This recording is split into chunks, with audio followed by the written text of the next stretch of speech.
کیسے ہیں دوستو؟ کہا جاتا ہے کہ مرنے والوں کی جدائی پر تو صبر آ جاتا ہے، مگر بچھڑنے والوں کی جدائی پر تو صبر بھی نہیں آتا۔ آج کا ویلاگ ان بلوچ ماؤں کے نام کے جن کے لب منتظر ہیں کہ کب ان کے پیارے پلٹ کر آئیں گے اور وہ ان کی جبیں چومیں گے۔ ان بلوچ باپوں کے نام کہ جنہوں نے اپنی اولادوں کو اس لیے جوان کیا کہ وہ بڑھاپے میں ان کا سہارا بنیں گے۔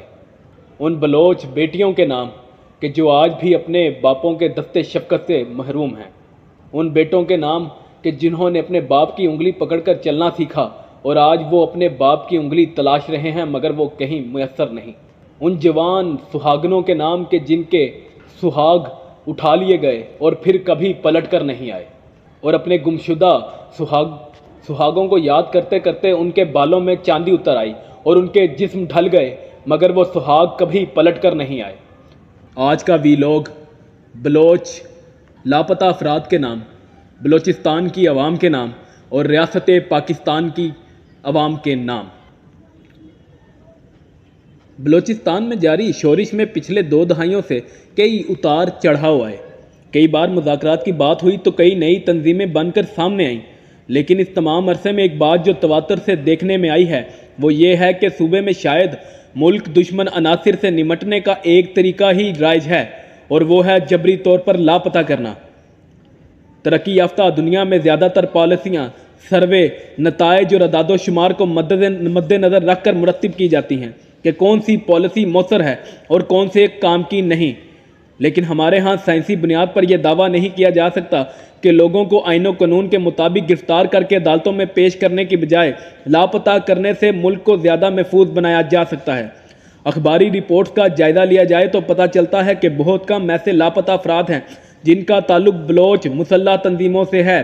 پہلی بات تو یہ ہے کہ مسلح تنظیمیں زیادہ تر شہروں سے باہر اپنے مورچوں میں رہتی ہیں یا پہاڑی علاقوں میں کارروائی کرتی ہیں، اور دوسری بات یہ مسلح افراد کو جب بھی حکومتی اہلکار گرفتار یا لاپتہ کرنے کی کوشش کرتے ہیں تو فریقین کے درمیان خونی جھڑپیں ہوتی ہیں۔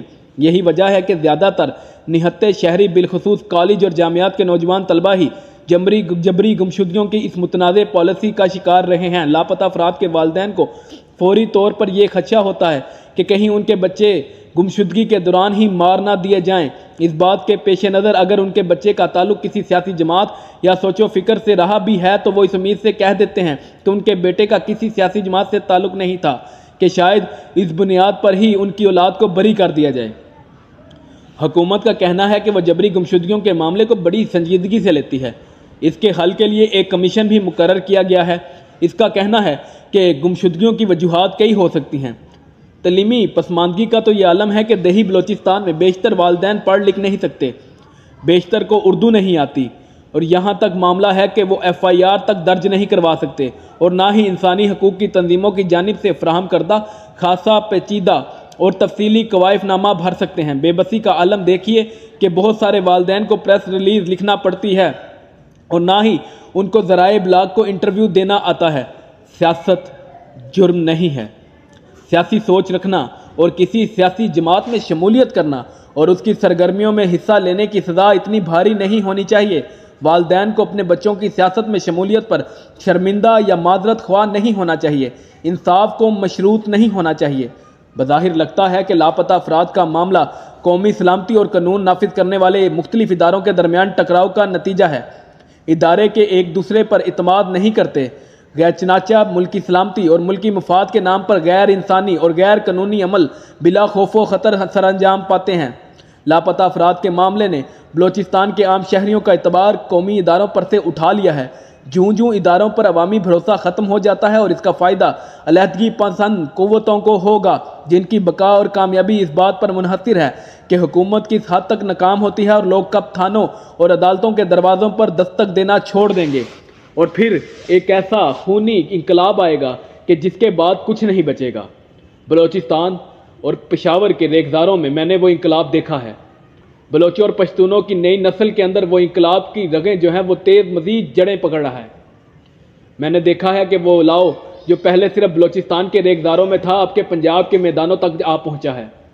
وہ گمشدگیوں کی آگ جو پہلے بلوچستان میں لگائی گئی تھی اب کے بعد پنجاب میں اس کا شعلہ بھڑک رہا ہے۔ آخر کون ہے جو ان تمام گمشدگیوں کا ذمہ دار ہے؟ ریاستی اداروں کو اگر کسی شخص سے کوئی مسئلہ ہے تو اسے قانون کے دائرے میں لا کر عدالت کے تھرو سزا دلوائی جا سکتی ہے، مگر ریاستی اداروں کے پاس اتنا وقت نہیں کہ وہ عدالت کے فیصلے کا انتظار کریں۔ تو اس وجہ سے انہوں نے طریقہ جو اختیار کیا وہ غیر قانونی ہے، اور وہ یہ کرتے ہیں کہ تمام کے تمام جو لوگ ان کے خلاف بولتے ہیں یا کسی بھی قسم کی اپنی آزادی کی بات کرتے ہیں ان کو گھروں سے اٹھا لیا جاتا ہے۔ بلوچ نوجوان آخر کب تک یہ ظلم و ستم برداشت کریں گے؟ کب تک ان کے ساتھ وہ ظلم و ستم رکھا جائے گا کہ جس کے بعد کوئی حدود باقی نہ رہیں گی؟ کب تک مائیں اپنے لاشوں کو انتظار میں رہیں گی؟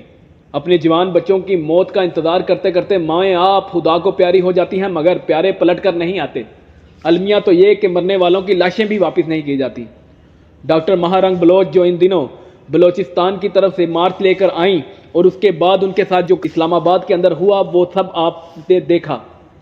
سوشل میڈیا ان تمام واقعات سے بھرا پڑا ہے، مگر کوئی نہیں ہے جو ان کی بات سنے۔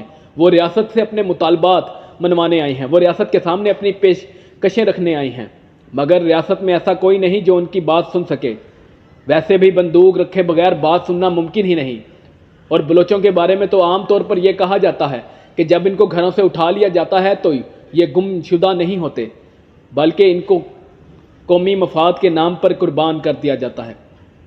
آخر ریاست کا قومی مفاد کیا ہے کہ جس کی بنا پر تمام بلوچ طلبہ اس بات کے گھاٹ اتارے جا سکیں کہ ان کو گھروں سے اٹھا لیا جائے، رات کے اندھیروں میں ان کو گم کر دیا جائے اور وہ پھر کبھی پلٹ کر نہ آئے، اور ان کی تمام کے تمام جو ورثہ ہیں وہ اس بات کے منتظر رہیں کہ کب ان کے پیارے پلٹ کر آئیں گے، یا پھر ان کو اس بات کا بھی بتا دیا جائے کہ وہ مر گئے یا زندہ ہیں۔ ریاست کے پاس نرمی کی پالیسی ہونی چاہیے۔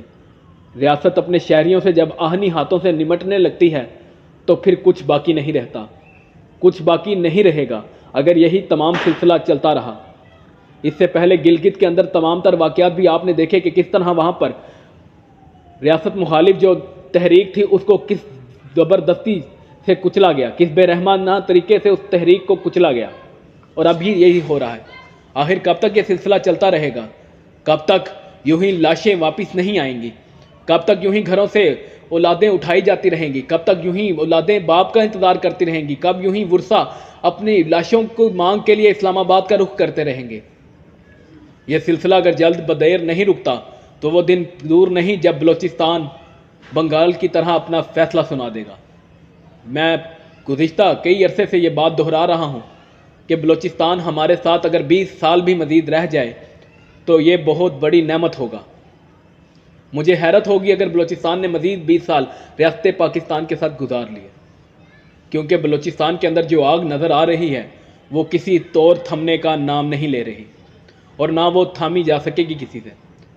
کوئی لاکھ کوششیں کرے اس آگ پر پانی ڈالنے کی، مگر یہ آگ تب تک نہیں بجھے گی جب تک ریاست ان کے مسائل کا حل نہیں نکالتی اور ان کے مسائل کو حل کرنے کے لیے سنجیدگی کا اظہار نہیں کرتی۔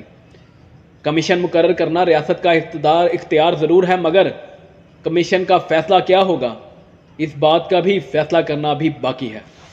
تو وی لوگ کے آخر میں یہ پیغام دیتا چلوں کہ جن دوستوں نے ابھی تک ہمارا چینل سبسکرائب نہیں کیا وہ چاہیں تو چینل کو سبسکرائب کر سکتے ہیں، اور اگر کوئی دوست ہمیں اپنی قیمتی رائے سے آگاہ کرنا چاہیں تو وہ کمنٹ سیکشن میں ہمیں اپنی رائے سے آگاہ بھی کر سکتے ہیں۔ آپ کا بہت شکریہ۔ پاکستان زندہ باد۔